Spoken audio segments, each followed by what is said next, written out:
After I was rescued from the kidnappers, Thurian Tutor kept his promise and made me his wife. 7 years of grueling IVF treatments, and at last we were blessed with a child. 2 weeks before my due date, while he was at a care center taking fatherhood classes, I was quietly erasing every ferment of my personal information. Just as I thought I'd finished, a message from his childhood friend flashed across my phone, unraveling the fragile piece I had built. The message read, "With a doting father like Thurian, the baby and I are bound to be happy." Attached was a photo of him cradling a practice baby doll, leaning in to kiss Brianna Pin, her pregnant belly prominently displayed. I glanced down at my own 9-month belly, the weight of betrayal pressing harder than the life growing inside me. I signed the consent form for an abortion. The surgery papers and a divorce agreement went into an envelope. A registered letter that would reach him exactly in half a month. After dropping the letter into the mailbox, I lingered outside the door, lighting a cigarette as the cool evening air bit at my skin. Thurian was already home, standing in the kitchen with an apron tied neatly around his waist, focusing on the simmering pots. Hearing me enter, he turned quickly, his face lighting up. He stepped over to hang my coat, take my bag, and gently kiss the side of my head. The rhythmic scrape of the spatula and the savory aroma swirling through the air blurred the lines of reality, pulling me into a haze of recollection. It felt like time had rewound for a moment, and I was living in the comfort of yesterday. We had built a love story spanning 10 years and spent 7 of those as husband and wife.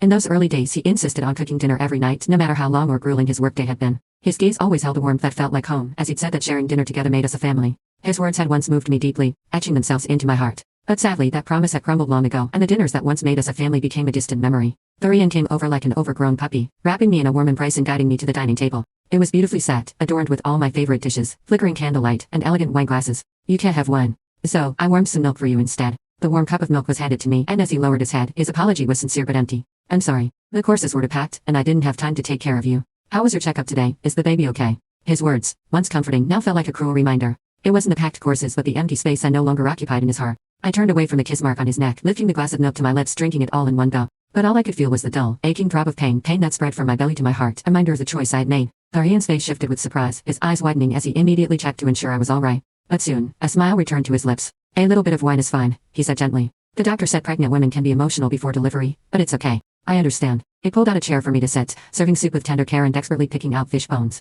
Then he proudly showed me the baby clothes he had carefully picked out. He asked me to look at each piece, his excitement palpable. The soft blue of the clothes caught my attention, and I instinctively ran my fingers along the label inside. The words "boy" stared back at me, and my smile faltered. Because deep down, I knew I was carrying a girl. During the IVF process, Thurian had been clear about his wishes. He had specifically requested a girl, hoping she would be like me, spoiled and adored, raised as the happiest little princess in the world. Just then my phone buzzed again. Brianna had sent another message. "I bought too many clothes for a boy while shopping and picked out some ugly ones for the dad to throw away. They should be in the trash now." The photo circled the very clothes Thurian had shown me earlier. A sharp pain twisted in my stomach as though the child inside was fighting against the drugs, struggling in silent protest. I clutched my belly, the sensation like a giant hand squeezing the life out of my lungs. The pain twisted inside me, pulling me into a tight curl. Thurian froze, his face pale with alarm as he rushed to lift me and settle me onto the sofa. "Did the alcohol affect the baby? Don't move. I'll call the doctor right now." I grabbed his arm, holding it tightly as I pressed his hand gently against my belly, trying to find some comfort in his touch.